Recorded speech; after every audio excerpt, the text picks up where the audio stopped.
what did you guys think of Under the Skin? You don't want to wake up, do you? This is a really strange movie. And I'm kind of still sorting through my feelings about it because I just saw it yesterday. I think I really loved it because it was really disturbing, but it kind of made me scared in a way a movie hasn't scared me for a long time. It stuck with you. It really, this movie's gonna be with me for a long time. It's a really interesting movie about, like, you know, humanity and sexuality and rape. It's a really interesting movie. It really is. And she's incredible in it. Like, which is the whole first half of the movie, that kind of dead-eyed stare, and then how she, like, starts to kind of find herself. It's a really interesting movie. And the way some of the things are shot, it's really beautiful, and then really, really realistic. Right. It's a really interesting movie. I think I really liked it, but I'm also really terrified of it, so I don't know.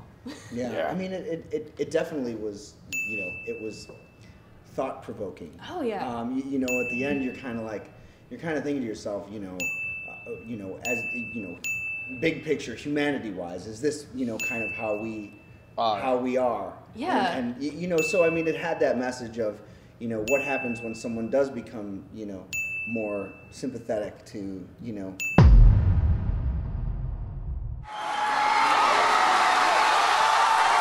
certain situations. Yeah, I mean, it's just it really that was the message that I took from it. And I got to be honest, like, I never thought of Scarlett Johansson as an amazing actor, but she does a great job in this movie. She's fantastic in this. And that's what I think was so kind of, you know, capturing the whole movie. Come to me. A miracle has happened, everybody. Scarlett Johansson finally has gotten naked on film! It's an Easter miracle! This is going to go around a few more times. You need to calm down. Yeah, you need to calm down. This movie is not... So you're saying that you're going to be one of those men who was seduced into that truck and then frozen? Is that what's happened? You think I'm pretty? Aye, you're gorgeous. Do you? Aye, definitely.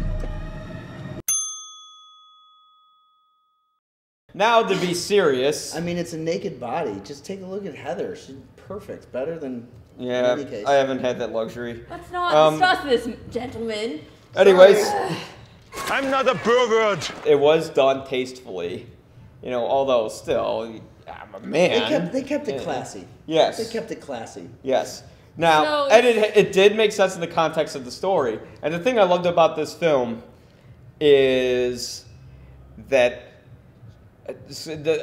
for the first half of the movie, you know, it's just Scarlett Johansson driving around, picking up guys, and I'm just kind of going, all right, is this going to, because the way the movie was made, a lot of the people that she picked up on the road were actually not actors. They were actually people that they randomly grabbed with a hidden camera. Really? I was not aware of that. No, I did know that. I read about that. That's amazing. And when you watch it, the funny thing is, when I first started seeing those shots where she's driving around, I'm like, this kind of looks like a hidden camera thing, you know?